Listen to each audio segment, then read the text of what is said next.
استاد محترم سے میں التماس کرتا ہوں کہ وہ آئے اور نورانی مزدانی خطاب سے ہمارے قلوب و اذہان کو منور فرمائے.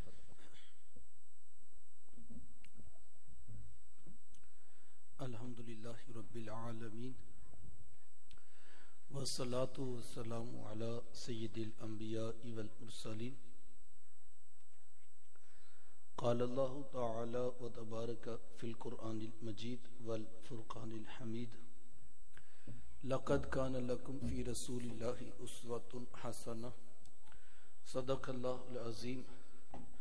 اللہم صلی علی سیدنا و مولانا محمد وعلی آل سیدنا و مولانا محمد مبارک وسلم. حمد و صلات کے بعد عزتوں کی مسند پر جلوہ فراز عالی مرتبت ذی وقار محترم محتشم علماء کرام اور واجب الاحترام ذوی الاحتشام برادران اسلام، السلام علیکم ورحمۃ اللہ وبرکاتہ. بتوفیق باری تعالی مجھے اور آپ کو حضور علیہ السلام کے ذکر جمیل کی سعادت حاصل ہو رہی ہے. دعا ہے اللہ تعالی میری اور آپ کی شرکت کا ایک ایک لمحہ قبول فرمائے اور قابل عمل باتوں پر توفیق عمل نصیب فرمائے. مجھ سے قبل آپ نے ادارۃ المصطفیٰ انٹرنیشنل کے مرکزی مبلغین کے خطابات سماعت فرمائے. یقیناً فکر کے اجالے اور الفاظ کا خوبصورت چناؤ یہ آپ کے قلوب و اذہان کو منور و معطر کر چکا ہوگا. میں بھی مختصر وقت میں حضور علیہ السلام کی سیرت طیبہ کے کچھ پہلو آپ احباب کے سامنے بیان کر کے اپنی بات مکمل کر لینا چاہوں گا، اس دعا کے ساتھ کہ اللہ تعالی مجھے اور آپ کو قابل عمل باتوں پر توفیق عمل نصیب فرمائے.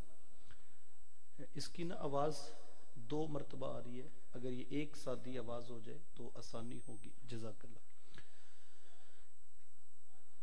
یقیناً حضور علیہ السلام کا ذکر اہل ایمان کے لیے باعث تسکین ہے. جب کسی کے لبوں سے وہ اپنے آقا و مولا کا نام نامی اسم گرامی سنتے ہیں تو ان کے دلوں میں ایمان کی حرارت بڑھتی چلی جاتی ہے. اور ایسا ہو بھی کیوں نہ کہ میرے حضور کا ذکر ہے بھی تو اتنا ہی میٹھا. آپ ساری دنیا کے شہد نچوڑ دو، اتنا رس پیدا نہیں ہوگا جتنا ایک بار محمد کہنے سے پیدا ہوگا صلی اللہ علیہ وآلہ وسلم. یہ نام کوئی کام بگڑنے نہیں دیتا، یہ نام کوئی کام بگڑنے نہیں دیتا، بگڑے بھی بنا دیتا ہے نام محمد صلی اللہ علیہ وآلہ وسلم. تو یہ میری اور آپ کی خوش قسمتی ہے، یہ میری اور آپ کی خوش بختی ہے کہ اللہ تعالیٰ نے مجھے اور آپ کو حضور علیہ السلام کی امت میں ہونے کا شرف عطا کیا. یقین جانیے علماء نے اس بات کو لکھا ہے کہ 12 نبی ایسے ہوئے ہیں کہ جن کے سروں پر نبوت کے تاج سجے ہیں، خود نبی ہیں، خود پیغمبر ہیں، خود رسول ہیں، لیکن دعا کیا کرتے ہیں؟ اے مالک ہمیں سونے محمد کا امتی بنا دے. خود پیغمبر ہیں، خود رسول ہیں، لیکن آرزو کیا ہے کہ ہمیں حضور کا امتی بنا دے. ہم نے کوئی منت مانی، کوئی تمنا، کوئی آرزو کی، کوئی دیگ بانٹی نہیں. ہم پیدا ہی ہوئے تھے کہ والد صاحب مسجد سے قاری صاحب کو بلا لائے اور بات بھی محبت کی تھی.